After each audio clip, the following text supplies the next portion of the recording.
So yes, many themes today as well.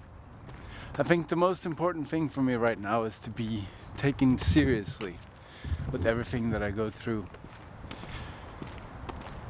We live in a society that has defined its truth measure of by science. What science can prove is true, can be taken seriously, and what science cannot prove is not provable. Each and every one of us have to decide for ourselves and will not necessarily be taken serious. I really long to live in a world where everyone has the right to their own truth. You can say that we have freedom of speech, but there's still this consensus going around that the scientific method is the best way of defining truth, defining how this reality should be, what it should look like, what is true and what is not. And it's really taken over the role that sorry to say, but that the church had in the 17th century. Science wanted to challenge the church with certain beliefs, and the church didn't want that. It didn't want to think that we lived in a universe where the Earth is not the center of the galaxy, but far more the sun, for example. We've gone through so many developments where we've had to question our belief systems, and this is what I do every day. This is what I think we all should do all the time, because we've given so many programs inside of our heads through our school system, through religion, through our parents and so forth, through society in general, that aren't necessarily good for us. And what if we manage to challenge all of those belief systems and actually toss out the ones that do not resonate with our heart and keep the ones that really resonate with our heart? For me, the best truth measure is the resonance in my heart. If something resonates in my heart, then it feels true. It can be proven or disproven, but if something really feels true in my heart, then I know it's true. And maybe 2 years later, I'll find out that this truth expands, and what I thought 2 years ago was true, I no longer feel represents the whole truth. And this way of looking at truth gives us freedom to test out ideas, not having to worry about how much truth is there to this. Can this be proven? And only what is proven is true. Have you ever tried to prove mother love? For me, that's just the best way of describing it. The love that a mother gives to a child is not measurable. It's not measurable by any scientific experiment. It is felt. It is what we have given on to our children and received as children for generations. It's that which has made us good humans. People that think about others in a kind and loving way. It's the most profound thing in our human society. And still, it is not really provable. And why not look at everything like that? I can see energy fields. I can see so much. And you never know if it's true, but shall I stop talking about it just because it can't be measured? Just give us the freedom to define our truth the way we have. And yes, we already have that in a way.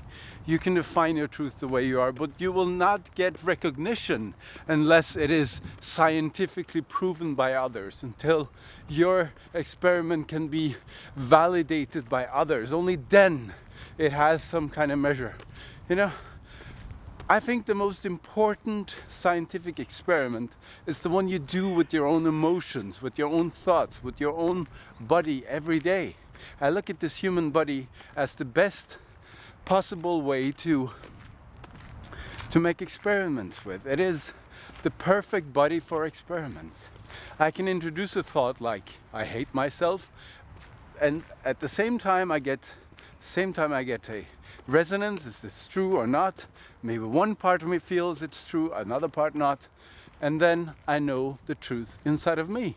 And if we all learn to deal with truth in that way, that it is something inside of us that we can find out through our connection to our heart, we're no longer addicted to power from outside of ourselves. We will know what is true inside of our hearts. Not because somebody else, some authority figure outside of ourselves says it's true, but because we really feel it's true. And the moment you feel truth, you're no longer so addicted to that truth measure by somebody else outside of yourself. And this is my main point. When you do your homework, meaning you deal with your issues, you go to therapy, you deal with everything that your family has so graciously given to you, tasks to deal with, traumas to enlighten, to go through and let go of. These are all gifts of experiments that we are given by our parents. And the moment that we actually realize that this is our gifts, I can work with them, I can let go of them, we more and more come into that energy of truth, of love inside of us. And inside of that truth, you will know what to do. You will feel it. You don't have to ask. You just feel it. It is very intense, it's very clear, it's very forward. But we need to do our homework. If we don't do our homework, we will be misled by all these thoughts and emotions pouring through our energy field that actually just want to be released. But until we release them, we'll have to identify with them and create trauma and recreate trauma until we're done. Until we say, stop, I don't want to repeat this experience over and over and over again. I've experienced it so many times, I'm done with it. When we reach that point, when we're done with an experience, then we can let go of it.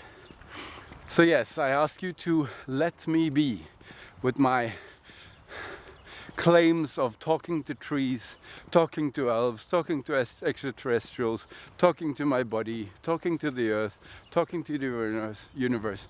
Please just let me be. Try not to destroy me because it somehow destroys your world perception.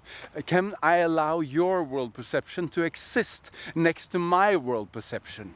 And we can still live beautifully next to each other because we don't have to kill each other because the thought somehow challenges mine. But I can let your thought, your world view, stay next to my worldview, and we don't have to siege each other. We don't have to fight each other. We can just say, you represent one part of the totality, I represent another puzzle piece, and all the other beings in this universe represent their puzzle piece, and we are only whole when we are all together.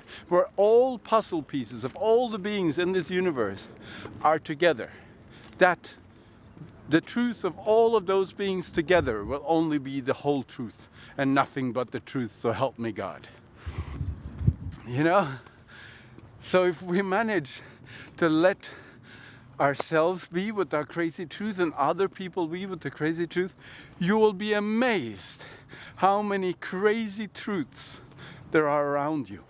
How many people that have the most amazing experiences that they have until now have not dared to show, to talk about, out of fear of ridicule and losing their job and losing love and whatever. So if you can manage to just stand that somebody else has a different opinion, different worldview, and it doesn't threaten my own, I just allow it to be because it's part of the totality, because we have that openness, that love towards others, we will experience that, wow, I can love myself with everything I am because everything is a reflection of me.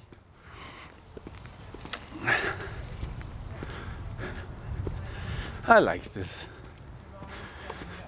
Thank you so much for listening. That's what I said. Ho'oponopono and peace and love to all of you.